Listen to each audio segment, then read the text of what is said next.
all good. Welcome ngiyanibingelela nonke emakhaya ngithi mina ninjani.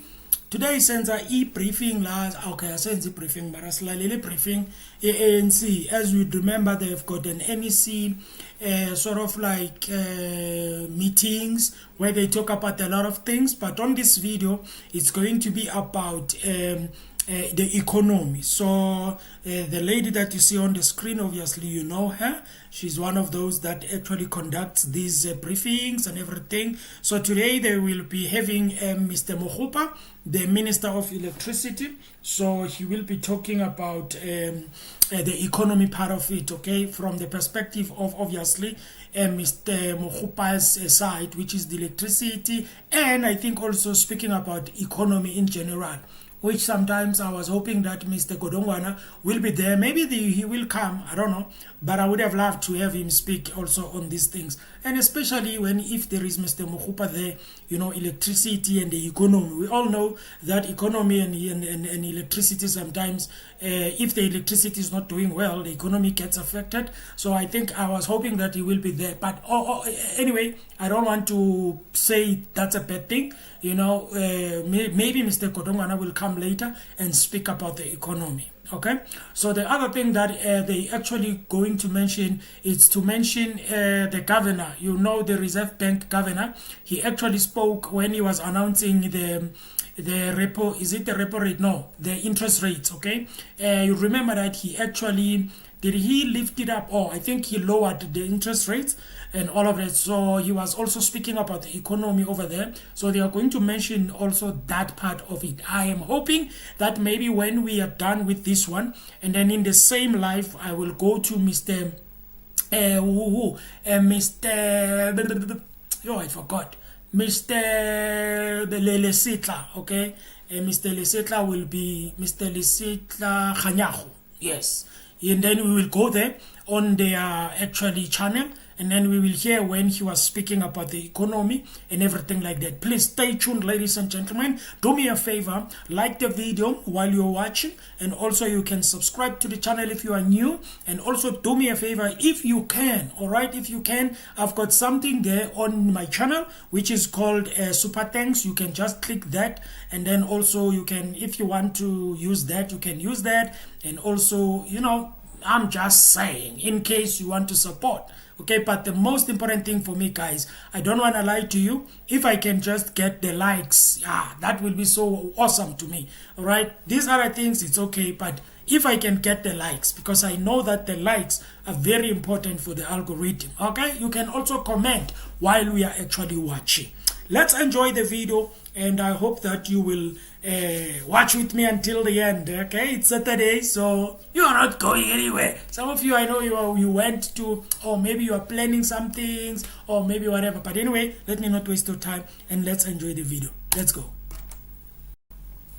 Just give you a reflection of let me give you some volume. Issues that are emanating from the meeting of the national. This is from the ANC channel, ne? I am joined by the member of the NEC, as well as a member of the Economic Transformation Committee of the National Executive Committee, who also is deployed in government in his capacity, in the capacity of Minister of Electricity, Comrade Josienzo Sputla Ramokhupa, who will outline that reflection, after which we are happy to have a very good conversation, quality conversation with yourselves, members of the media. Not so much of a Q&A, but more of a conversation. I will then invite Comrade Sputla to come through. Thank you very much. Comrade Sputla, you can use this one.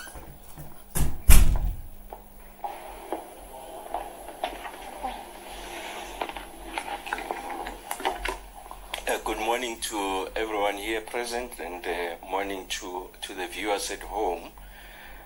Maybe just to indicate the following, as part of, as Comrade Matlenge has indicated, the initial reflections on the very robust and in-depth discussion on the South African economy, and also answering the question, what is to be done to ensure that we are able to recover the South African economy. So maybe let me start by stating the following, that the National Executive Committee, that is the NEC of the African National Congress meeting, has engaged in in-depth discussions, having received reports on the state of the South African economy. These discussions were led by the NEC Subcommittee on Economic Transformation, drawing on technical presentations, political assessment, and social realities that shape our current economic context. The NEC approached these deliberations with a clear recognition that economic recovery and transformation remain urgent national priorities. Guided by the ANC's 2024 election manifesto and the resolutions of the 55th National Conference, the NEC's considerations were underpinned by the imperative to improve the lives of all South Africans, particularly the poor and the working class. The discussions unfolded against the backdrop of a sluggish global economy, persistent domestic inequality, and the challenge of restoring public confidence in the state's ability to deliver inclusive growth. The NEC discussions reaffirmed that a sustainable and transformative economic agenda must be people-centered, developmental in character, and rooted in the values of shared prosperity, solidarity, and justice. The NEC considered a comprehensive report on macroeconomic trends and sectoral performance, noting that economic growth remains below the levels required to reduce unemployment and poverty at scale. High youth unemployment, stagnant wages, and food insecurity continue to undermine social cohesion. Load shedding, though strides to resolve it have been registered, infrastructure bottlenecks and weak logistics systems constrain productivity and investor confidence. Fiscal pressures have intensified, requiring careful balancing of debt sustainability with developmental expenditure. Whilst inflation has moderated slightly, the cost of living remains high, with transport, food, and electricity costs disproportionately affecting the poor. The NEC discussions appreciated that these challenges demand a coherent and coordinated response from the state, working closely with all social partners. The NEC discussions focus on a set of immediate and medium-term interventions aimed at addressing economic stagnation whilst advancing structural transformation. Key considerations include, amongst others, the following. The first is to rebuild the productive economy. The NEC engagement reaffirmed the centrality of industrialization, localization, and value chain development. It recognized the need to support labor-intensive sectors such as agriculture, manufacturing, and construction. It called for enhanced support to township and rural enterprises, cooperatives, and SMMEs as engines of inclusive growth. Secondly, the need to accelerate infrastructure investment.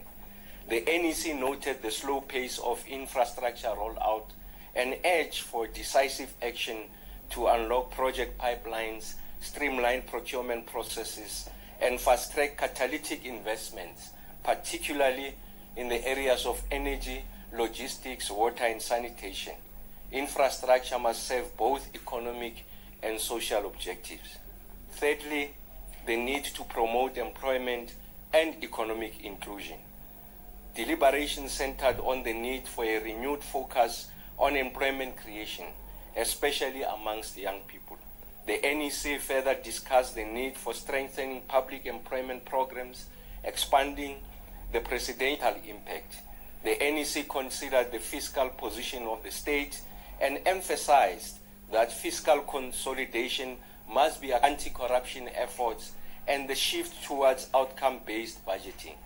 It supported efforts to increase tax compliance and eliminate wasteful expenditure. Fifthly, ensuring a just energy transition. The ANC reaffirmed that South Africa's transition to a low-carbon economy must be just equitable, and developmental. It cautioned against foreign-driven transitions that displace workers or undermine national sovereignty.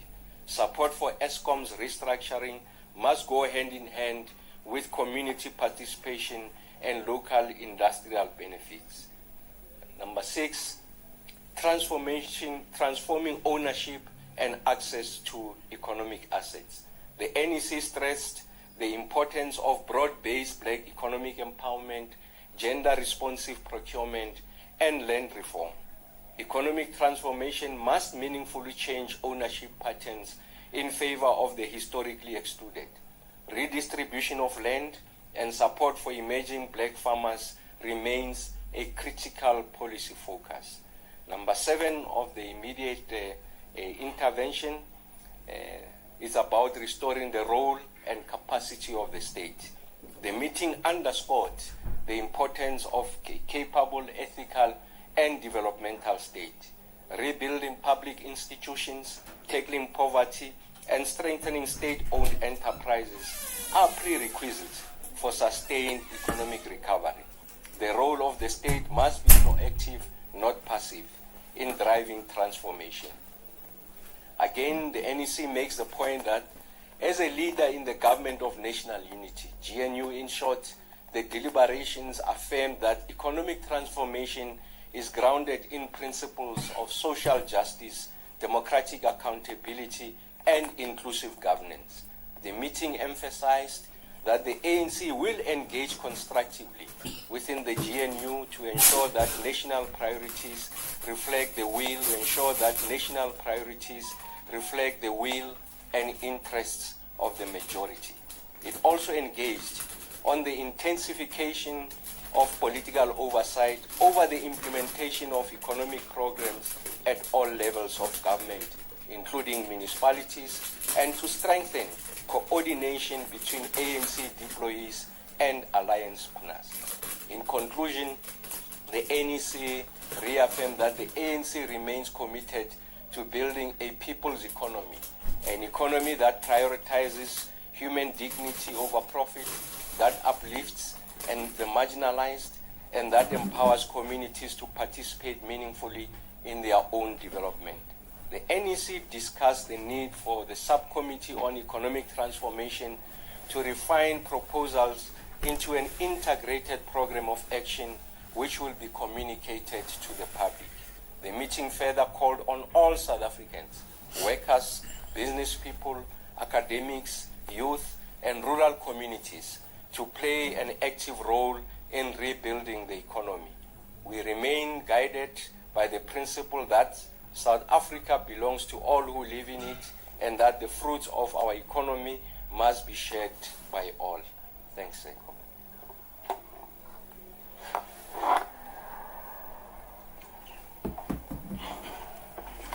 Thank you very much, Comrade Kusienzo. I will at this point invite reactions, questions from yourselves, colleagues, members of the media. I am looking for hands. Let me go towards the left and be left-leaning. I will start with Sunday Times. Please go ahead, Khotatso.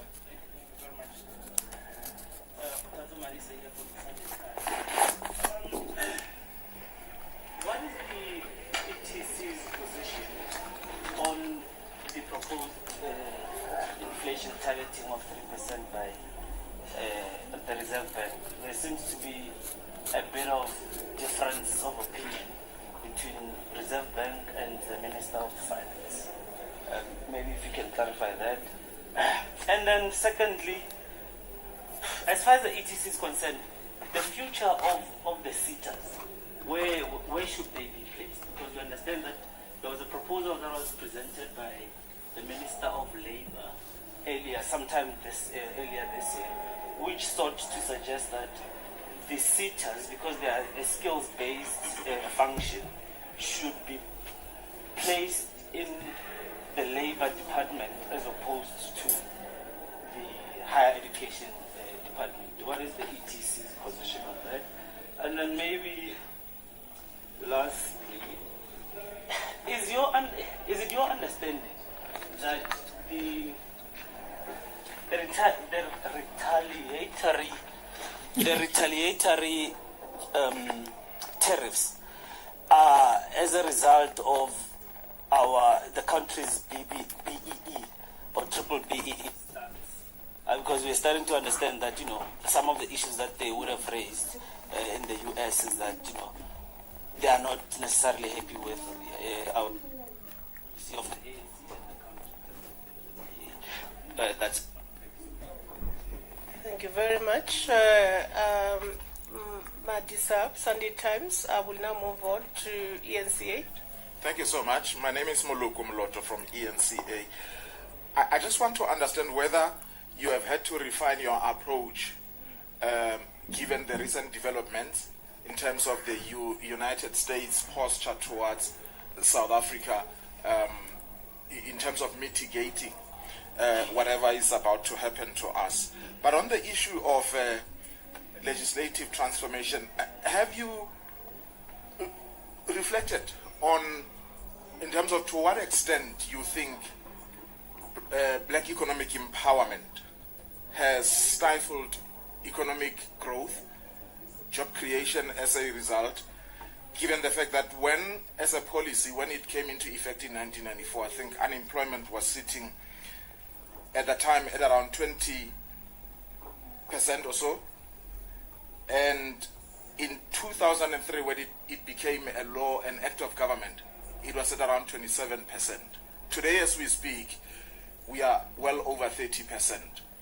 Still on the black economic empowerment, how do you respond to the criticism that it has actually created an elite of politically connected individuals rather than what perhaps was the intention to encourage and to involve broader black people into the economic participation stream?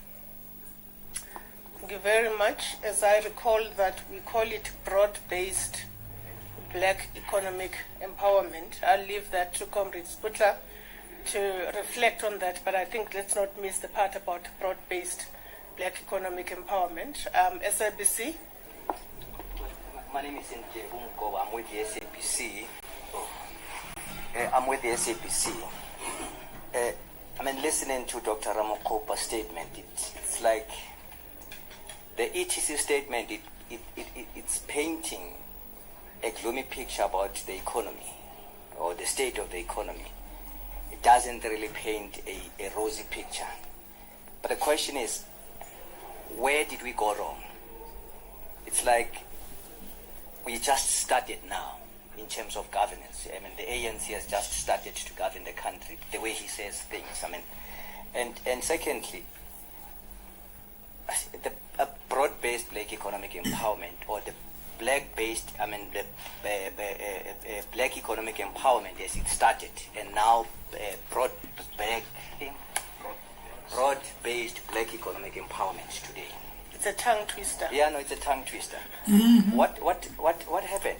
What happened? I mean, if you look at some of the contracts, I mean, some of the tenders, it seems black economic empowerment or broad-based black economic empowerment has now become like a swear word, where we've seen many things happening. We've seen the construction mafia in South Africa. It has become something that is legitimized, an important interlocutor when it comes to the empowerment of black people or people who were marginalized economically at some point. Where did we go wrong? And are you worried as the ETC that this scheme that was meant to empower black people has now been delegitimized and has become a swear word in South Africa, where you've got all the killings, all these construction mafias, the water tanker mafias now, everything? It seems like it's just bad. You done, Deborah? I'm done. All right. Thank you very much. Move on. I move on to. Sorry, I recognized my sister there at the back. I don't know if it's business day. Yeah. Just can't see clearly. Yes, please go ahead. It's Tando Mayeko from Business Day. I just want to know whether ETC or the ANC has discussed the Reserve Bank's move to lower the inflation targeting band to 3%. The Finance Minister, Enoch Godongwana, has been on record saying that he still needs to have political backing before actually supporting a lower inflation targeting. I just want to know the ANC's views regarding that. And then secondly, we've seen with the whole tariff saga from Trump, it seems like South Africa's most immediate neighbors in the SADC region have received lower tariffs range than South Africa. Do you think there's a chance of perhaps a regional response to the tariffs, or is it because South Africa has a higher tariff rate than the other SADC countries, it makes it more difficult? Thank you. Thank you very much. I'm aiming for just one round set of questions, and then if there really is a need for a follow-up, we can always do so, which is why, are you comfortable, Congress Butler?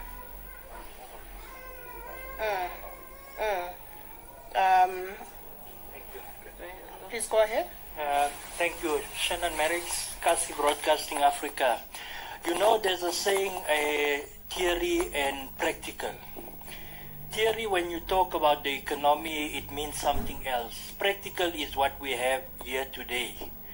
Practical, when I mean what we have here today. ANC had a venue in Joburg South, which was privately owned and so on, but now ANC is at a government-owned building, which we support as Kasi Broadcasting Africa, because now at this venue, practical, not theory. The ANC has booked the venue.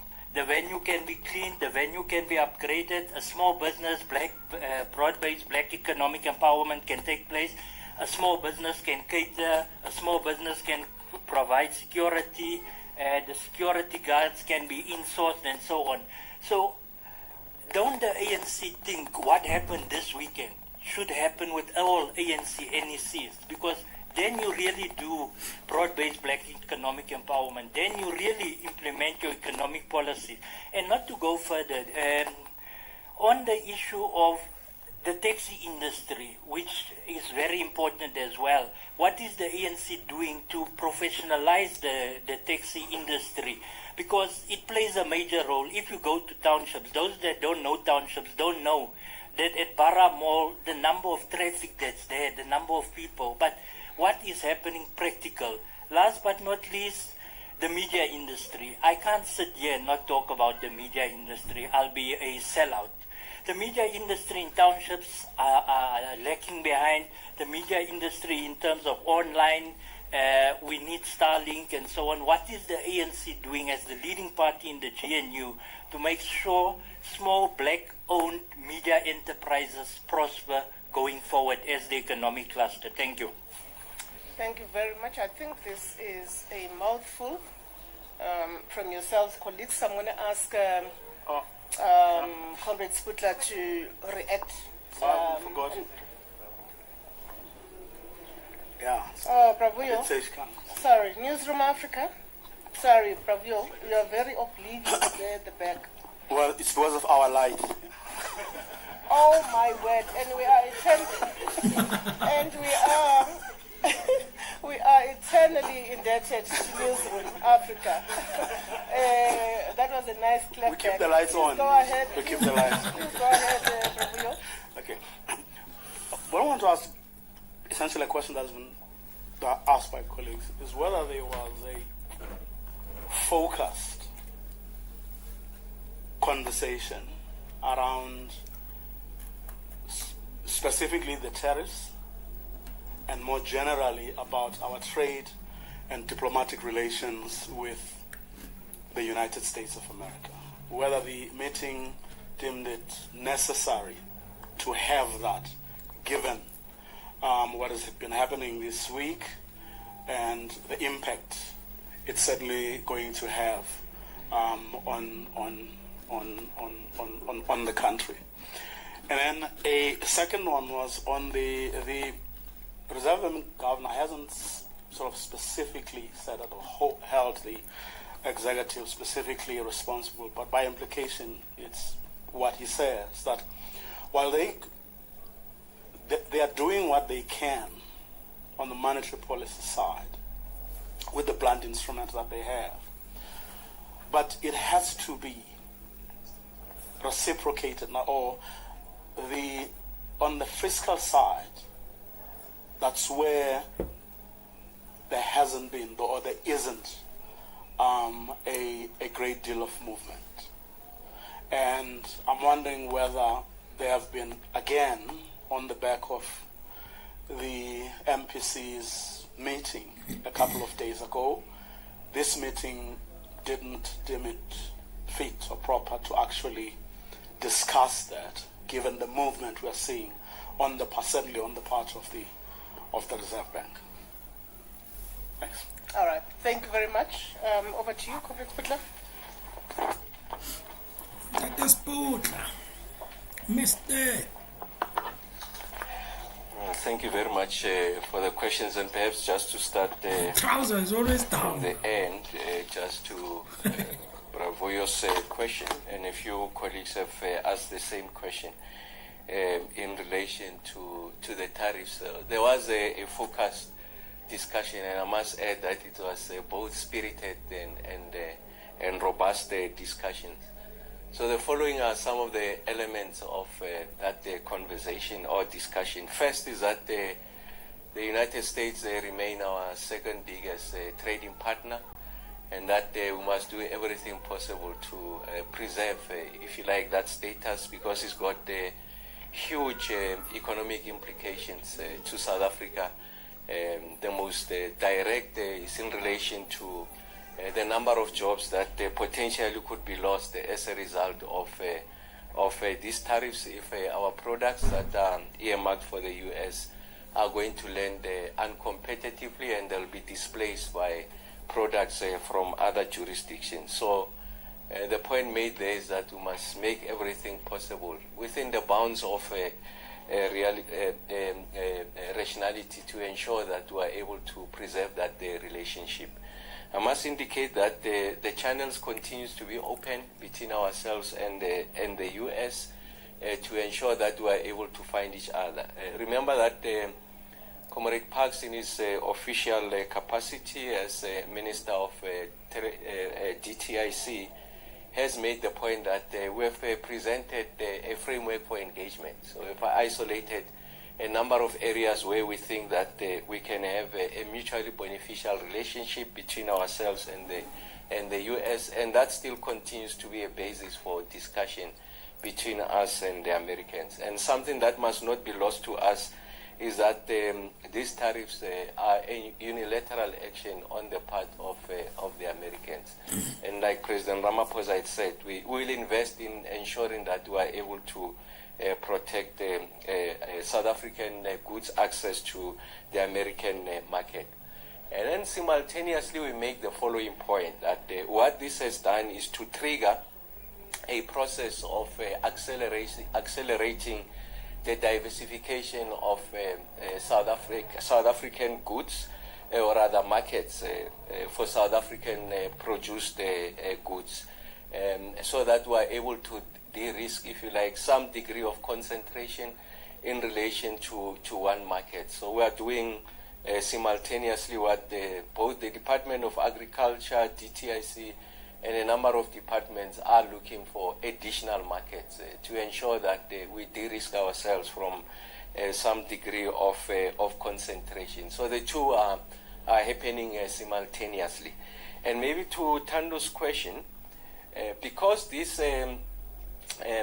tariffs are levied to sovereign jurisdictions, so it's very difficult to have a coordinated SADC response to the tariff imposition. If you come to think of it, a lot of countries are being subjected to these tariffs, and the point to be made is that there's over 90 countries that are experiencing America's tariff imposition. So South Africa is not isolated as a result, as some may argue, of our policies in relation to BE, expropriation. So South Africa has not been targeted and isolated as a country. There's over 90 countries that they are subjected to these tariffs, and some of them are historic and close allies to the US. So we don't really feel isolated, but like I said, we're going to do everything possible to address the question of the tariffs to ensure that we are able to minimize the damage as a result of the imposition of the tariffs. And then on the issues of inflation targeting, remember that the policy of government still remains the inflation target band of 3 to 6%. And of course, what the Reserve Bank has been doing historically since the introduction of that tariff band was to pursue a midpoint of 4.5%. And as the governor has made the point, although he's making a case for the possibility of the revising that the inflation targeting to a ceiling of about 3%, it's a welcome conversation. I must say that we did not have sufficient time to conclude on that because it's something that has become very topical recently, and the ETC never had an opportunity to discuss that in its completeness. But I must say that when we presented to plenary, we were able to put before plenary what are the pros and cons of going one route as opposed to the other. And then the NEC has assigned the ETC to have a much more deeper conversation and provide guidance on how best we can respond to these proposals. And ultimately, it will be the Minister of Finance, Comrade Enoch, who will make that determination. Of course, the ETC will make its contribution. So the long and short of it is that we have not resolved on this matter. But what remains policy is that target band of 3 to 6%, and we must still engage with what the pros and cons of going the route as proposed by the governor. But I must say that the conversation is welcome. I mean, we will not stifle conversations and debates. The governor has got a particular approach, is able to substantiate why he thinks we must go that route, and he does make the observation that in fact that is a mandate of the policyholder, which is National Treasury in this instance, and that will be guided by the choices made by government and of course led by National Treasury. From an ANC perspective, those conversations continues to ensue.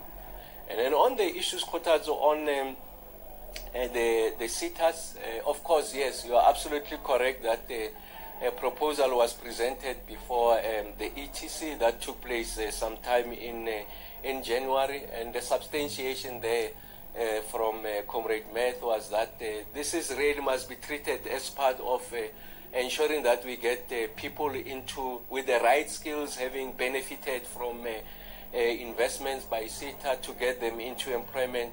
That it will make sense that the locus of the CETAs should be the Department of Employment and Labor.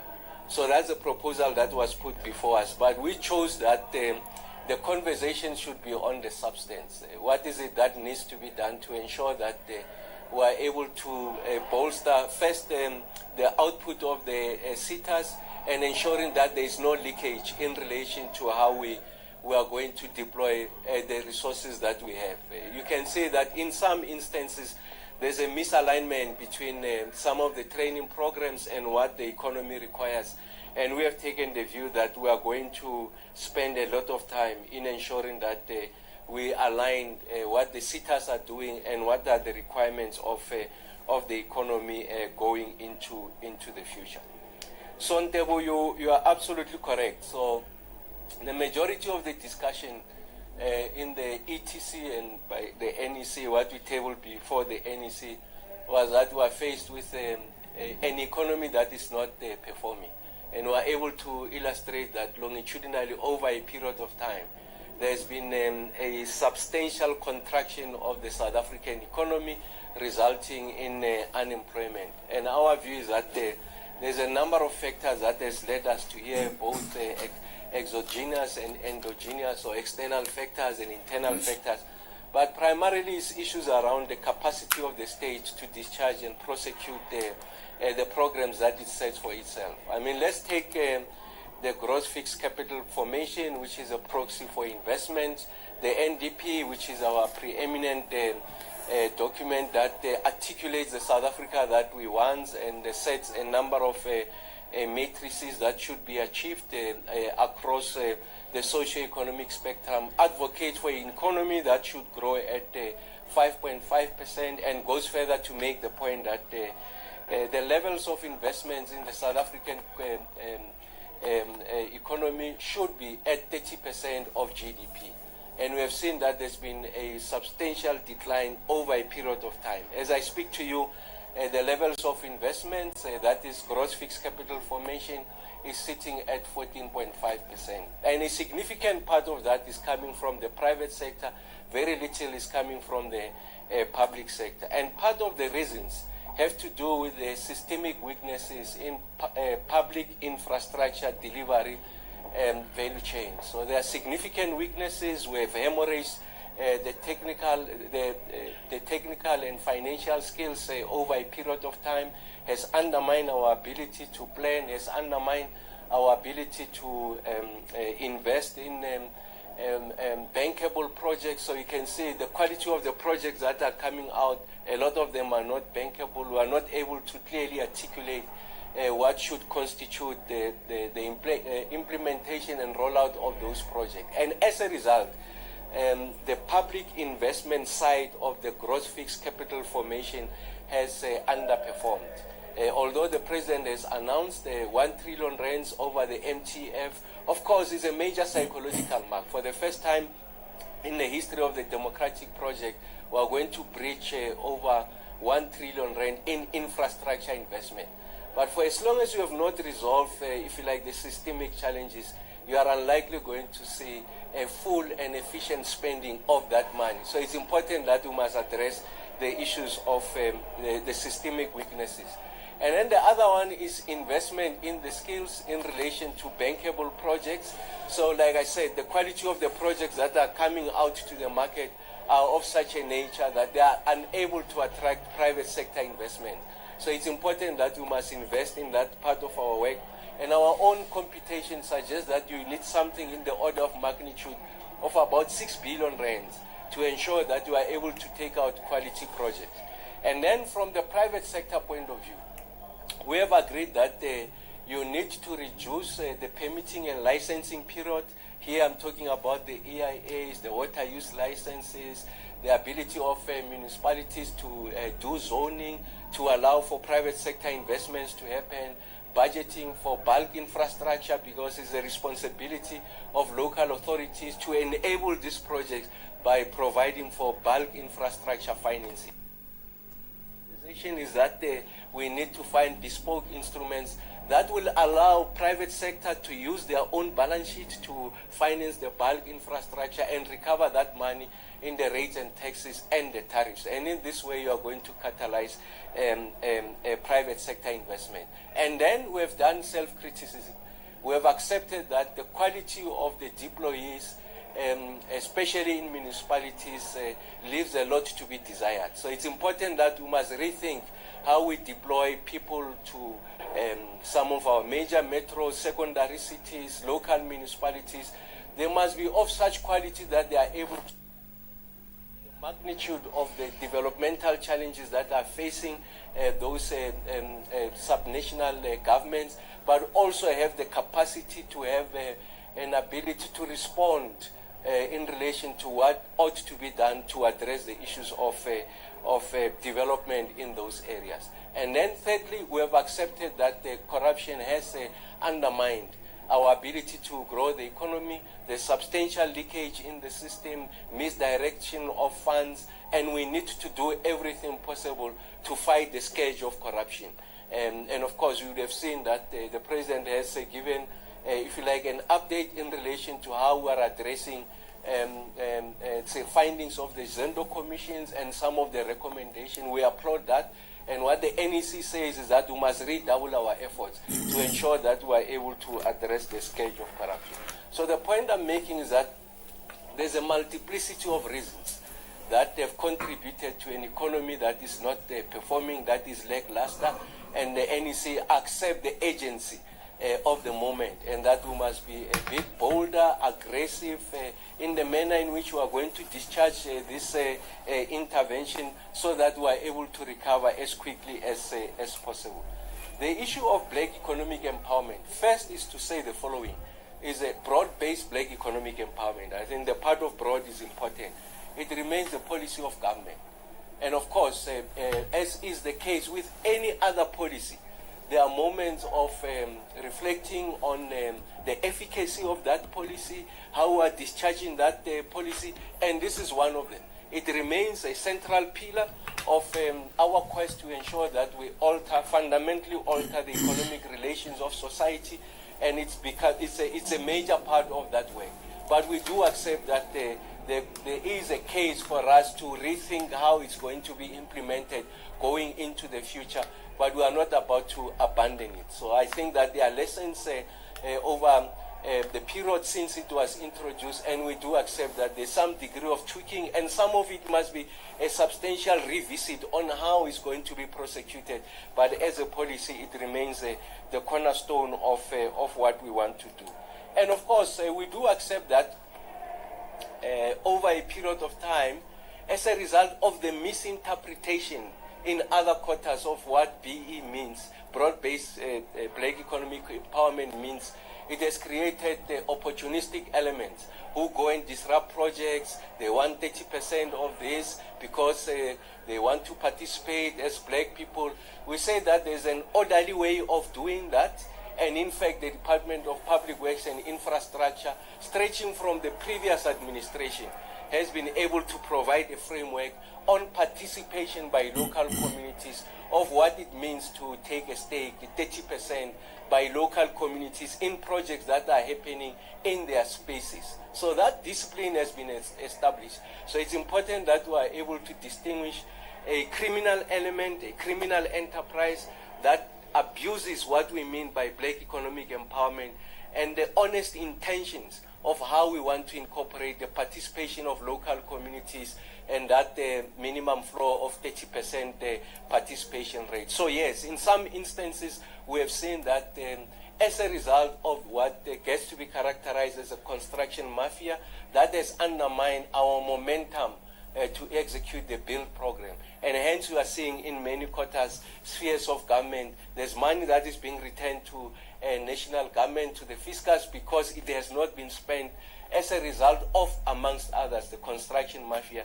That undermines the pace and the quality of delivery of the projects going into the future. And the question, I think, Merrick's on the taxi industry, you are absolutely correct, is a big part of the South African economy. So if you come to think of it, over 60% of daily commuting in this country is through the taxi industry. You know that we had introduced the recapitalization program, really was to replenish the assets, the rolling stock, if you like, the taxis. They must be of a certain quality. You are able to ensure the safety of users, the drivers, and the passengers. Of course, we have not been able to record the successes that we want, and we know that Minister Chrissy is revising that. And then there's a whole issue of how you formalize them. And the taxi industry has made a very cogent argument to say they are not subsidized, and yet they are the mainstay of the South African economy. I mean, the point I made earlier on, 60%, over 60% of daily commuting is through taxis, and the remainder is buses and trains, and yet those other modes of transport are receiving government subsidy.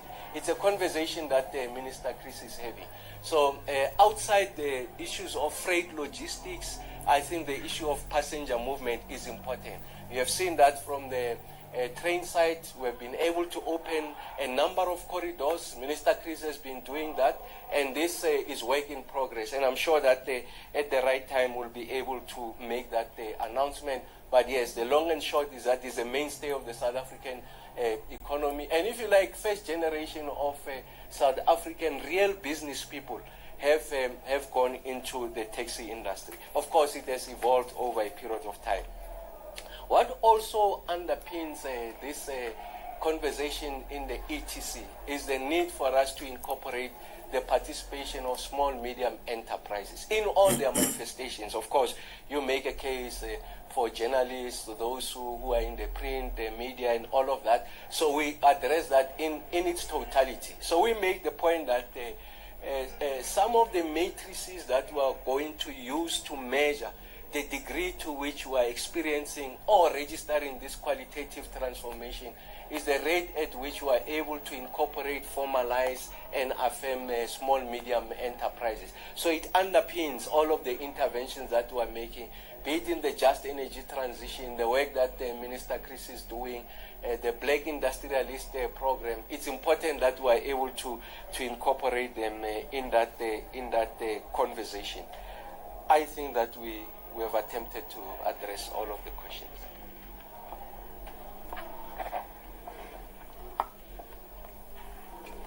Thank you very much, Comrade Sutla. That was comprehensive. I am going to now try and draw us to a close. You guys, what do you think about the BEE thing? And you know, the BEE thing, I think, just to be honest, from my side, and I'm not going to be biased, meaning that I'm going to say things because maybe it's ANC or anything.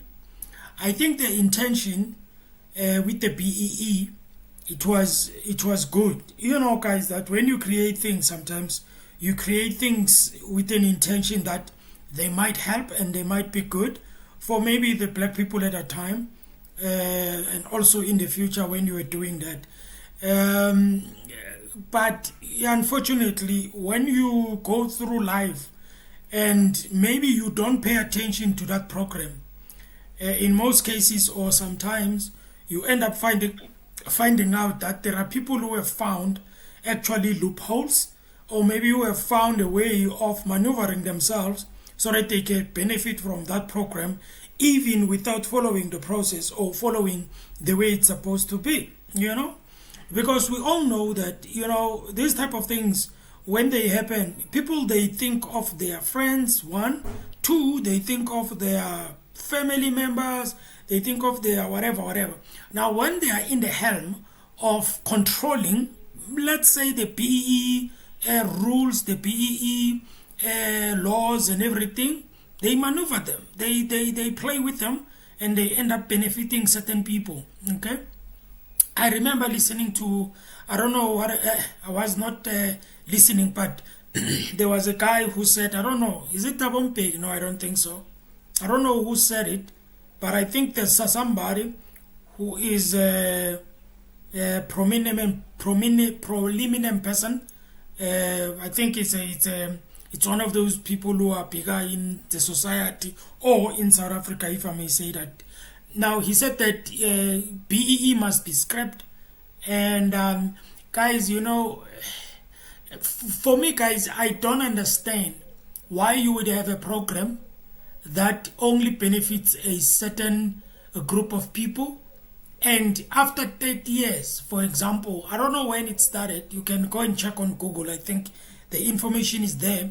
But I think by now it should have made a lot of progress in terms of what it was meant to be. But of course, as I've already mentioned, there are some people who come to a system or come to a program and then they want to eat everything. The problem with some of black people is that they just want to eat everything, man. They want to eat everything. They don't want others to benefit. They don't want to... I really don't know, okay? But when it comes to the BEE thing, guys, and you'll remember, guys, that when Mr.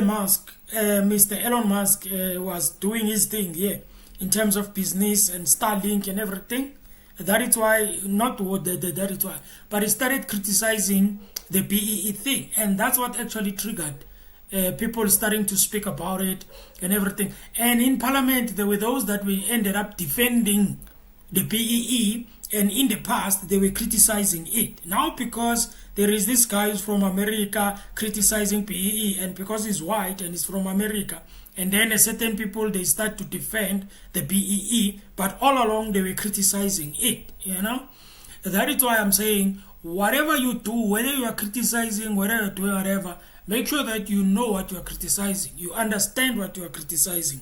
And I'm not saying that programs that maybe the government has created in the past, or I don't know, ANC or anything, like they are all perfect or anything, but I believe that there were those that were created for good intentions. But obviously there are some people in there who are trying to do their thing. And he also spoke about Mr. Minister of Electricity spoke about the the Reserve Bank, the governor. You know, every time I listen to Mr. Governor or Mr. Lesetla, I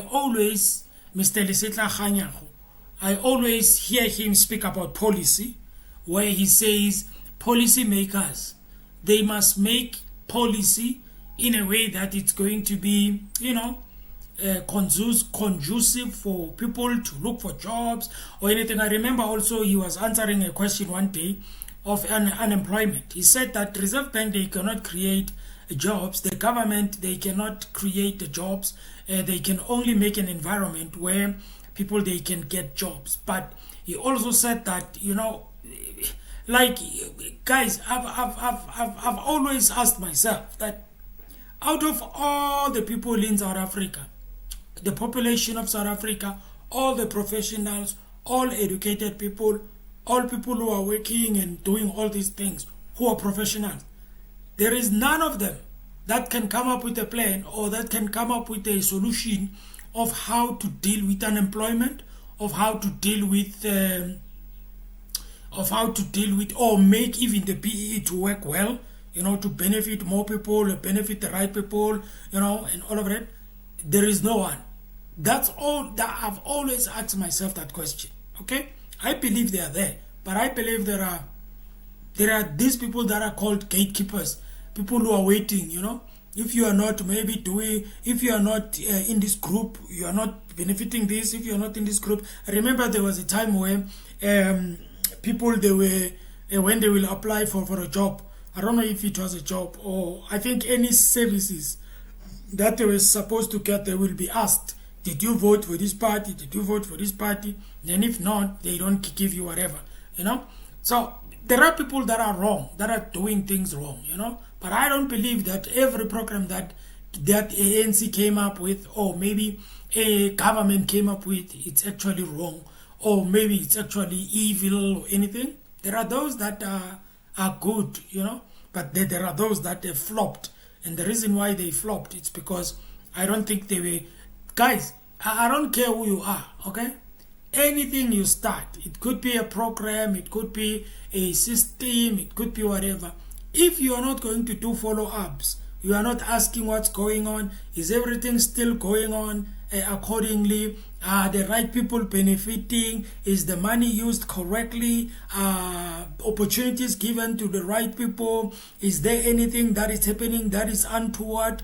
Is there, if you are not going to do that yearly or every year, or even I can say every 3 months, and you check if things are still going accordingly, trust me, if you forget about that program, people, they will misuse it, people, they will milk it. And when you realize late in life, you will find out that actually this thing, it was just destroyed. You see? And so I think also he spoke about, there's a topic that he spoke about, he just went before he left here, before he actually, anyway, let's go continue, guys. I don't know, what do you think about the BEE thing, okay? And also the lady that you see on the screen, she's going to say something very interesting, and I also want to put some things there, but I think I will disagree with her, maybe not disagree, but I will look at things in another angle, okay, when she actually speaks about, I think it's BEE or anything, but anyway, let's continue. Last set of hands. Clearly this conversation, Comrade Spotler, is quite provocative. I see so many, there's another forest of hands. I'll start with the NCA. All right, thanks. Is a sorry, is a hand? Oh no, no. Oh, she's holding for you. Okay, then I see Siamtanda. Can I check this side as well? Bravuyo. Let's in that particular order. All right, Moloko again from ANC. Minister, in terms of the lessons that you say you learned in regard to the implementation of the broad-based black economic empowerment, do those lessons include accusations, particularly by organizations on the right, who are saying that it stifles economic growth? Second question relates to an update on the 100 billion rand transformation fund. Have you been briefed as to when government intends to roll it out, but also the practical way, so that we don't get to a situation where we say at the end of its implementation we say we must learn this and that, in terms of ensuring that it is transparent and that it is corruption free. Lastly, I think in January your committee called on the National Treasury to give Transnet a once-off debt relief. And I'm aware that I think on Friday your colleague Minister Grisi announced 48 billion rand that's been approved. Is that how you had envisioned it as the committee? And do you think it's effective, or you think if the National Treasury had broken the bank and said the total relief is here, that perhaps could have been more effective? All right, thank you. Samtanda? Sis Mahlengi, I just have one question really. It's about, I'll bring Dr. Ramokgopa to the tariffs. The perception that your deployees in government may have failed to secure a deal like other nations in terms of securing a lower tariff. I appreciate that South Africa it's not isolated, we're not alone in this thing, but other nations were able to secure deals. Has the ANC reflected on whether or not your deployees in government did enough to I don't know, cushion businesses in this regard? Thank you. Thank you very much. I'm going to take newsroom. Yes, did the committee get William Voko, Newsroom Africa? Did the committee get a sort of detailed or briefing on what the sticking points are? Because much as you're saying, what this has done has been to trigger other conversations about other markets and so on. But we're still stuck with the United States of America right now. And everyone has made it clear to all and sundry from the president down that we need this relationship. So did you get a detailed briefing as to where the sticking points are? And were you able to make that determination as to whether our team did their utmost best, qualified and say under the circumstances? Thanks.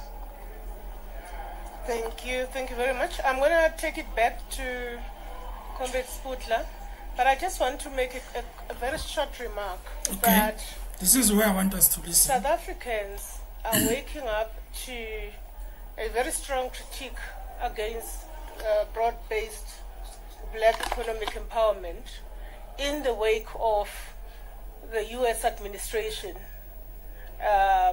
casting aspersions on that particular transformation legislation. It's not the only one. Employment Equity, Land Expropriation Act, quite a number of those. And of course, as you rightly say, organizations to the right in our country, well, let's call it by its name, right-wing formations in South Africa. And I think South Africans have got to ponder whether this is a useful conversation to dig deeper into on the basis of the fact that suddenly there's something wrong with BEE on the basis of the fact that it's been redlined by right-wing organizations in our country that have also gone all out to mobilize the world, particularly the US, around it.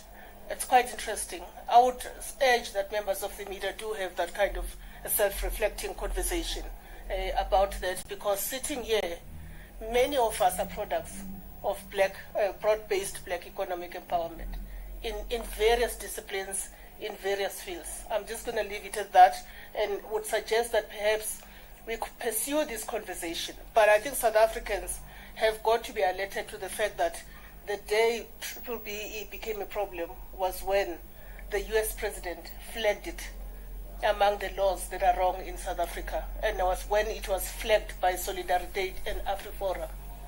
Otherwise, it did not become such a spirited conversation. Indeed, we must continue to look at that piece of legislation and the democratic dividend that comes with it. But I think it's interesting that that conversation becomes so urgent now that it has been flagged by those two players, both at the geopolitical level internationally as well as at the domestic level. I will leave the rest to Comrade Sputler.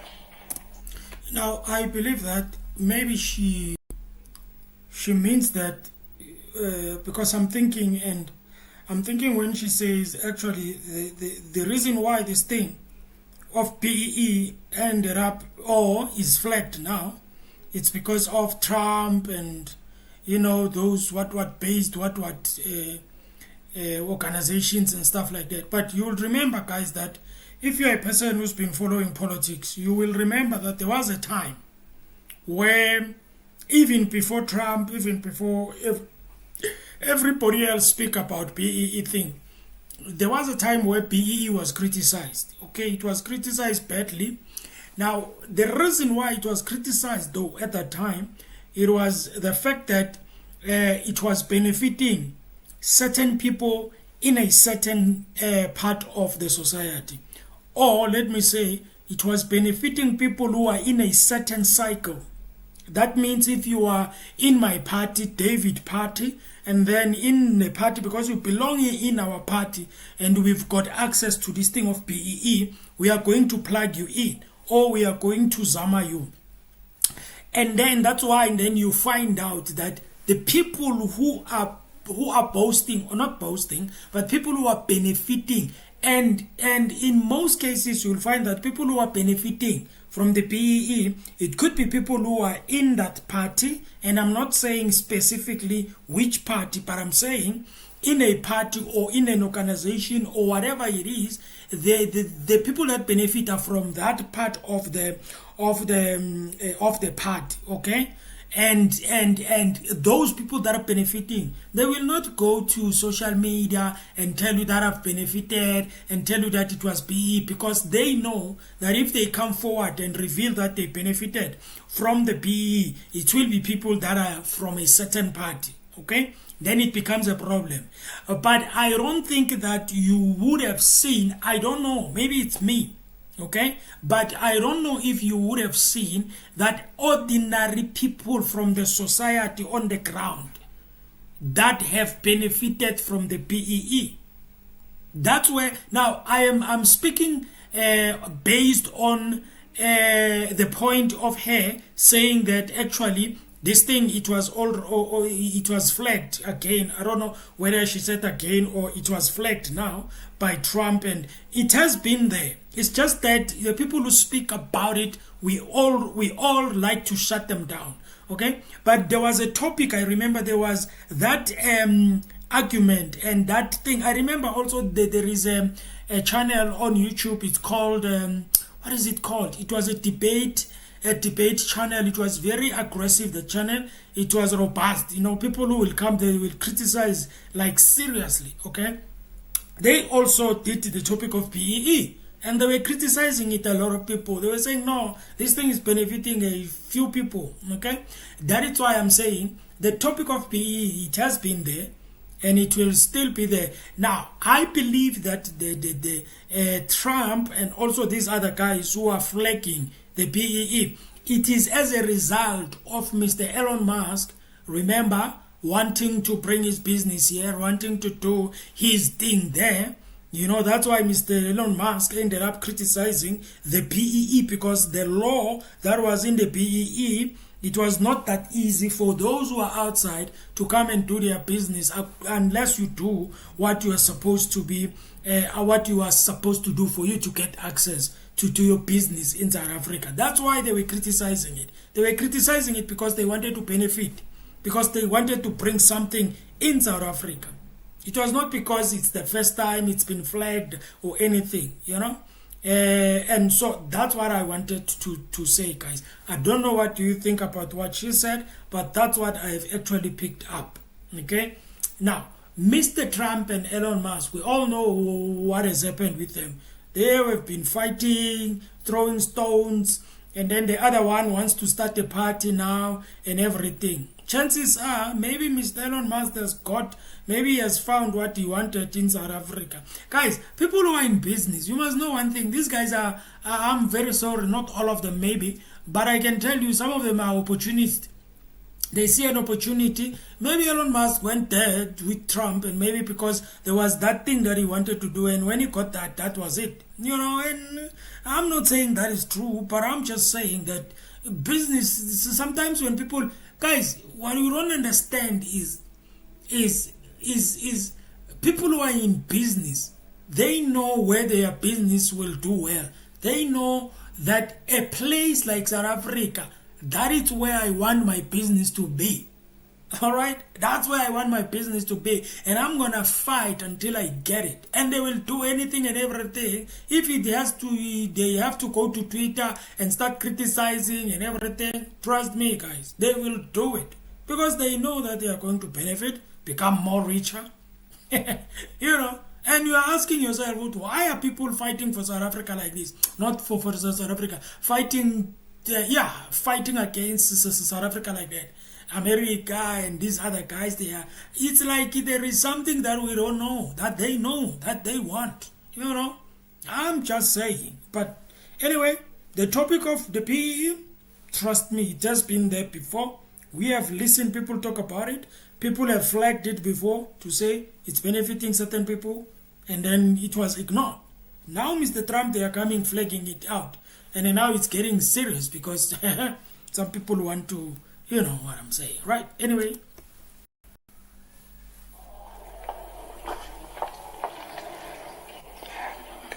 Thanks, colleagues. Maybe just to reinforce what Comrade Masheng has indicated, the issue of economic growth and the prosecution of black economic empowerment, they are not incompatible.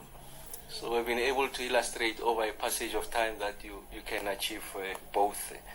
I have articulated at great length what are some of the objective and subjective factors that has undermined growth in our country. And I have not mentioned broad-based black economic empowerment as one of those.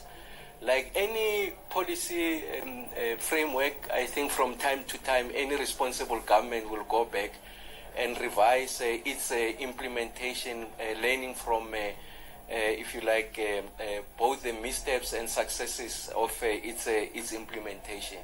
And the point I made earlier on is that it remains a principal anchor of the transformation agenda. So we are not about to relent on it. But yes, will have and continue to have conversations about the manner in which we are executing that program. And I also want to state that we want to make the point that as a sovereign nation state, we reserve the right to make our policy choices, having due regard of our domestic conditions. So I don't think that we will be prescribed from outside. We will appreciate what some of these sensitivities are. But when all is said and done, is that as a sovereign nation, we reserve the right to determine what these policy choices are and live with those choices. And we don't think that broad-based black economic empowerment is one of those choices that require substantial revision as something that undergirds the transformation project. But from a perspective of how best it can be improved in relation to execution born from our period of implementation, I think it's something that the ETC continues to do, and also the NEC is in support of that. On the 100 billion rand transformation fund, no, that still continues to be work in progress. The colleagues did flag some of the conversations that are happening. As you will know, that Minister Comrade Tau, in his capacity in government, continues to canvass a number of stakeholders on how it can be shaped, what can be, if you like, some of its outcomes, and how it can be the performance against those outcomes should be measured. It's a conversation that continues, and I'm sure at the right time it will be placed before us. But I think as a ETC, we are in support of that fund, so that there's a capital injection that supports the participation of black players, if you like, in the productive sectors of the economy. I mean, the point I made earlier on about the qualitative transformation of the ownership patterns in the country is a function of the kind of fiscal support, the injection that we are giving, the capital support rather, that the DFIs can provide in the form of IDC, DBSA. Of course, government will determine where its locus is, but as a principle is something that is being supported, and the department at the right time will come out.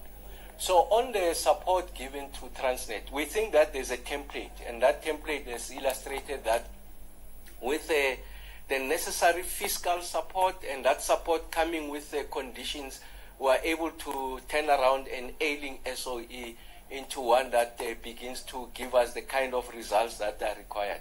And that example, that template is Eskom. Remember that it received a fiscal injection of 252 billion staggered over multiple financial years, and then once it meets those conditions, that support then gets to be converted into equity. So there's a template there.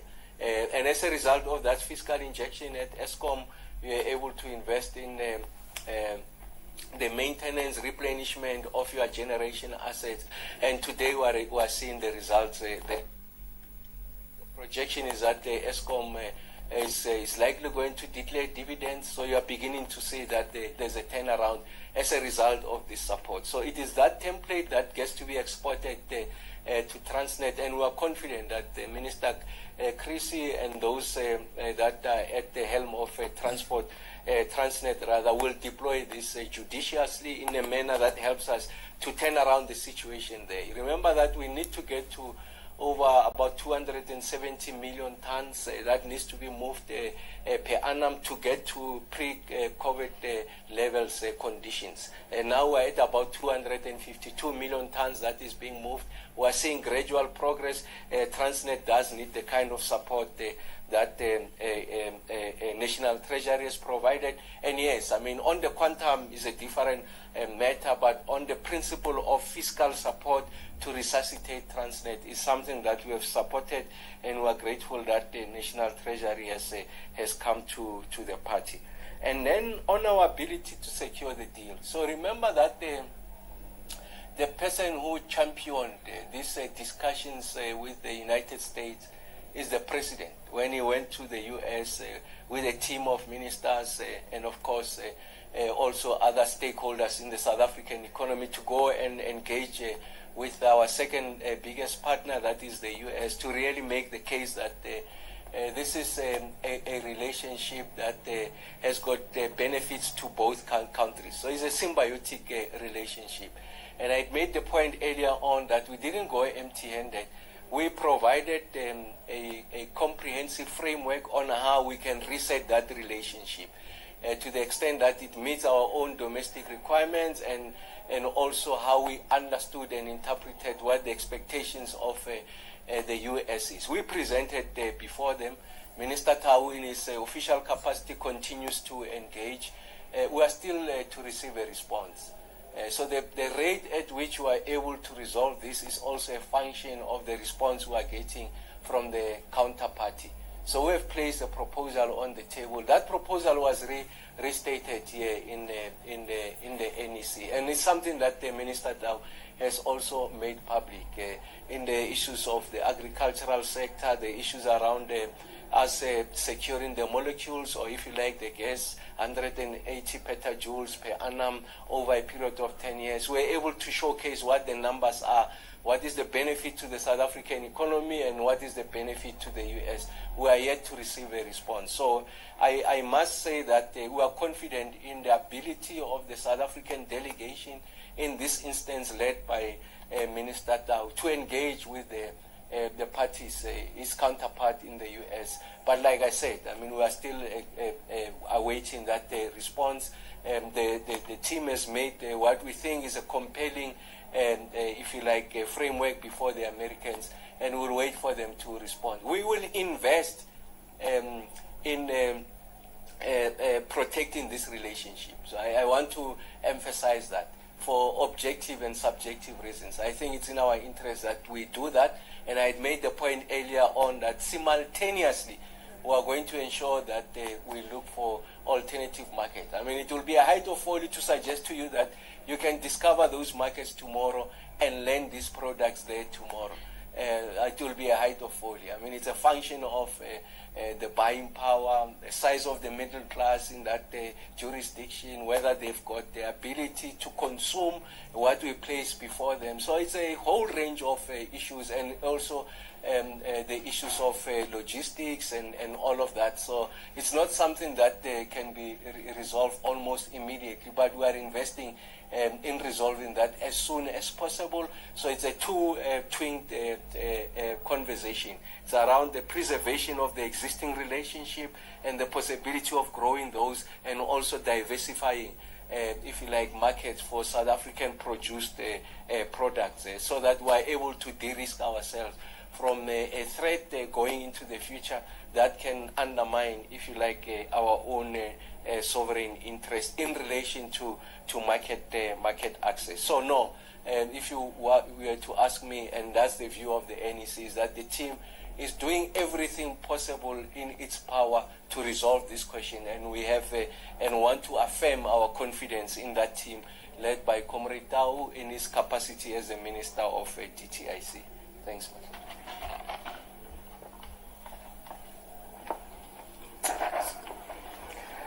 Thank you very much, Comrade Sputler. I think we have now come to, I see some nodding in the room, that we have indeed come to the end of this interaction. Follow-up interviews, one-on-one interviews, that opportunity is available for all of us members. Okay, so ladies and gentlemen, you know what?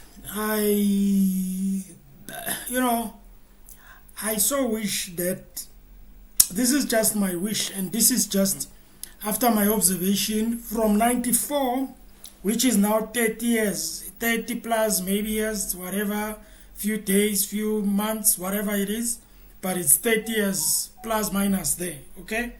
Now, one of the things that I wish that the ANC can do, okay, which I think, which I also think that they should have done even when they started, when 94 came in and then they had power, you know. One of the things that I wish they have done, I wish they could have aggressively take the bull by its horn. That means whatever that they agreed they are going to do, whatever it's in the Freedom Charter, those things that are going to benefit the people of South Africa, I repeat again, of South Africa, citizens of South Africa legally from South Africa, who are in South Africa legally, people who are, okay, not legally, but people who are South African citizens, right? I wish that they could have been aggressive in terms of doing things that they promised they are going to do from the beginning of it. I believe that we would have been in a good position right now, okay? It is unfortunate that when they start to be aggressive when it comes to things that are going to benefit the poor people, for example, now they came up with Bella Bill, they come up with NHI, they came up with all these things that they are trying to be aggressively putting in place, okay? Unfortunately, people, they are not going to look at it as in like you are trying to change things, but they are looking at it as like you are being opportunistic you know, because now you see that your numbers in terms of votes are going down, and then you are trying to use this thing to actually maybe bring back the people, of which, you know, I don't want to put my hair on the block and say that's what they are actually trying to do. But I wish that they did that. They did actually. They were aggressive from the beginning of 1994. You know, they did things aggressively. Put whatever right you need to be. In other words, the things that you should have done at the time that you should have done them. Unfortunately, we are 30 years in. And you know, maybe you are like, ish, we could have done better, whatever. Start now to actually start doing better. I was listening to Tshwane Mayor, Nasipi Moya, when she said the people of Tshwane, they are tired of promises, but they want action. That means they want work done. All right? That's what everybody feels right now. It's not going to help people or help leaders to always talk and speak and talk and talk and talk and talk. Dialogue, talk. It's all about action, guys. There's nothing important. I don't care what type of a leader you are. If you don't have action, trust me, good or bad, if you are not making action or taking action, you are not going to get anything done. You are not going to be trusted without action. You need to be making action. You need to be taking action. You know, I really don't know, guys, why people, they like to make leadership so difficult. According to me, I don't think it's difficult. I've got a line, or I've got a straight line explanation on how you can do leadership. For example, you come to a position, they give you a position, obviously they will give you a mandate. You need to do 1, 2, 3, 4, 5. You take those things, you put them down. You've got a team, then you ask for ideas. How can we deal with this thing? And then you put things into action. You don't say this, that, and then after that you sit down. You are not doing nothing. You are not putting action. You are just speaking. You go to media, you announce, you do whatever. And when you're supposed to do them, then you drag your feet. In other words, whatever you want to do as a leader, you need to do it. I have always, and I will still do it. Make an example of Mr. Trump. You can like Mr. Trump, you can hate Mr. Trump, but he's the man of action. He action things, he does things. When he promises, he comes back and do it exactly the way he said it. He's not playing, all right? You can blame him and whatever. His leadership style, guys, for me, it's an action leadership style. He's not talking and sit down, talking, apply, action things. You've got plans, Mos. You've got plans, you've got Freedom Charter, you've got plans, you've written them down, you've got them. Some of them you have not completed them. You have not even started some of them. Put them in place. Put people who will be able to push the work. And take away corruption. I don't know how, because it's deep now. Corruption is very deep. I don't know how people are going to, or the government is going to deal with corruption. I don't know how. I always think about it. Not always, but sometimes when I hear a topic about corruption, I think about it on how you can deal with corruption. It seems like there is no way. Because it's deep. It's like people, they can't live without it. You can't have anything without doing something that is corruption. You can't get a license without corruption. You can't start a business without paying something. You can't start this. You can't get a tender without paying someone to give you a tender. You can't go to a nice school without you doing so. I just don't understand. I'm saying action is the name of the game. Action should be the order of the day. If the ANC want to do things actually very well, I did say when I was reacting to one of the videos of Mr. Mfifikile Mbalula, when he was talking about the things that they are going to talk about in their NEC. He spoke about the local government service delivery, whatever. I was like, that's the main thing that you should focus on. Actually, you can spend the whole weekend speaking about service delivery. That means that is what is going to bring actually people back to you. You can speak and promise and do whatever. People need action, bruh. They want things to be done. They want their water to be fixed. They want electricity to be fixed. They want their storage to be fixed. Small things, small things, small things. You can. It's so puzzling that people, that the leaders, they can't even do a small thing. Fixing a storage, fixing a storage, they can't. I was watching a video here. There was a guy who made a video going through Alexandra. I think it was a place there. I don't know what is it called, but it's in Alexandra. He went and entered a place there. It was a mess. That place was dirty, a mess. It's just all over the place, so rich all over, and it's just a mess. And then when you look at down there, up there, you see there is Sentin town there. Not town, but you see Sentin. I'm asking myself that people, how do people live, guys? How do you stay in a very nice place like Sentin, and then when you look at down there, you see that there are people who are struggling. As a government, it's even worse. You are sitting there in your house, you can see Alexandra there. You can't take 700 million that you are trying to use for potholes in the suburbs where you should not even spend the money for potholes. Those guys who are staying there, they can just put money together, close those potholes, and you take 700 million, you take it to Alexandra, you fix Alexandra. Who is going to fix Alexandra, guys? Who is going to fix that place? Because it's been like that, I don't know for how long, and people came and went, and they were not able to help them. Well, who is going to fix it without the government? And you can come and say they don't have money to fix it. Trust me, when there is something else they want to do, money comes out. You're asking yourself, where did they get the money? There is Alexandra there. People have been complaining about Alexandra. Even today, they're still complaining about it. No one is willing to fix it.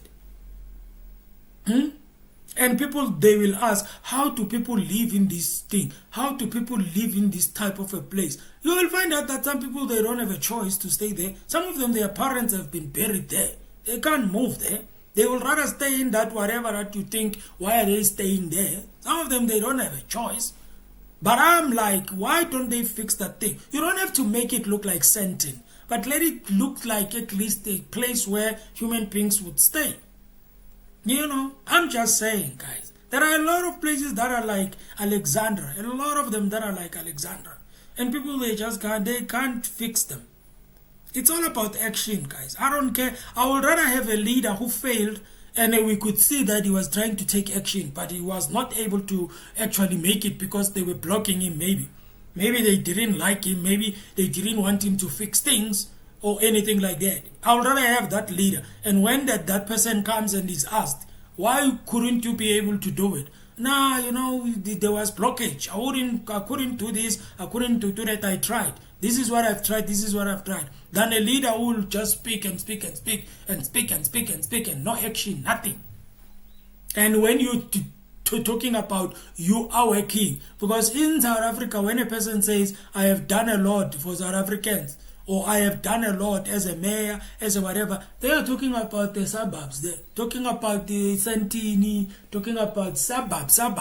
And then a person will say, we have done well. Nah, you're not done well. As long as you are not fixing where you're supposed to be fixing.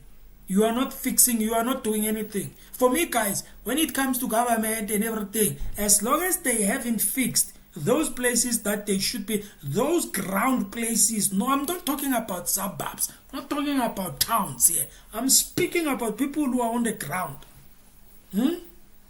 People who wake up without water every day. They experience load shedding every day in their lives. When you complain about load shedding, they are like, what?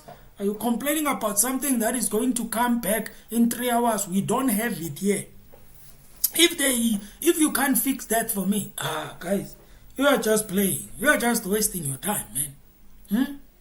It is unfortunate that the government work, which is a public service thing, a public service, patriotic, whatever, public service, in most cases, it's no longer taken as being public servants, patriotic, want to do for the people. I want to do for the people. It's all about people. It's all about them. It's all about me. It's all about me enriching myself. It's all about me driving a nice car. It's all about me making sure that my family, has this job, has that job in that company. It's all about me. I don't know if we will ever find people like who will say I'm working for the people. One of the things I admire about Mr. Mayor of Tshwane, I love that lady, okay? I love her so much, because one thing that, guys, when a person speaks, right, you can pick up that this person is going to do well. When you listen to the mayor of Tshwane, right, you listen to when she speaks, you listen to her voice, you listen to how she speaks. I can tell you, when she was making a speech, when she was elected there, I was convinced that she's going to do something. I was convinced, because she was convincing. And then you hear other mayors when they speak, you can tell confidence is down. You can tell that this person. And when the mayor took on that Tshwane thing, she was something else. She was all over the place, fixing this side, fixing that. And now, people, they want to remove her. They want to remove a vote of no confidence.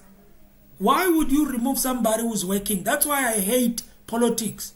Not hate it, but I don't like politics in terms of if you are going to depend on politics, you will be wasting your time. I don't like it, because even if somebody is working well, even if somebody is working, is doing things right, is doing what is supposed to be done, following protocol, following the things that are right, and doing what they're supposed to do, people, they will fight her to go out, just to have their person in there, even if he's doing well, instead of supporting her. Instead of saying, listen, she's doing well, guys. Let's stop this thing of vote of no confidence. She's doing well. Let's leave her serve the people. In fact, let's join her. Let's join her. Let's support her. No, you don't find those people in politics. They just do vote of no confidence for nothing. Even if you are working, it's for nothing. They want to prove a point. I just don't understand. Why do you want to break it if it's not broken? If it's working, why are you breaking it? Why are you breaking it? Politics, guys. That is why I say to you, if you want to be a politician, you must have a thick skin, guys. Because people, they will, even if you are doing well, people, they will remove you for the sake of removing you. People, they will remove you just to prove a point. Alright? Just to prove a point. We are going to remove him just to prove a point. Going to remove him because we want our person there. Even if he's doing well, we just putting there. And unfortunately, also in politics, there are emotions, there are feelings. Some of them, they hate each other. Even when they hate each other, others, they do things just to spite on the others. For example, Action SA, we all know that Action SA and the DA, I don't think they will ever get along, those ones. And I think Mr. Mashaba, when he came out from the DA, the way he came out, I don't think he liked it. And when he started Action SA, he was business on, man. He was, And unfortunately, in most cases, things are done emotionally. But with the mayor of Tshwane, guys, I wish that they can stop this thing of emotional. I would understand if the motion of no confidence is based on she's not doing her work, there are things that are happening, she's not responding, she's not anywhere, she's not found anywhere. Then I would understand, But anyway, ladies and gentlemen, thank you for watching. I hope you enjoyed that. Thank you for that like. I can see that one person has liked. I don't know how many of you have liked. I really appreciate all of that, guys. I really appreciate it. You can go and watch the whole press briefing, but I think it's at the end right now. I think you saw it here, all of it, but it's in the ANC page, ANC channel. You can go and watch all of that, okay? And let me just do this for you guys, maybe just to close off, right? Let's do this, okay? Let's go to Google. Yeah, man, Google, not this. What's wrong? I'm too fast sometimes, guys. I type faster than my mind. Not I type fast. Yeah, I type faster. I think faster than whatever. Okay. What is it called? BEE, right? Meaning BEE,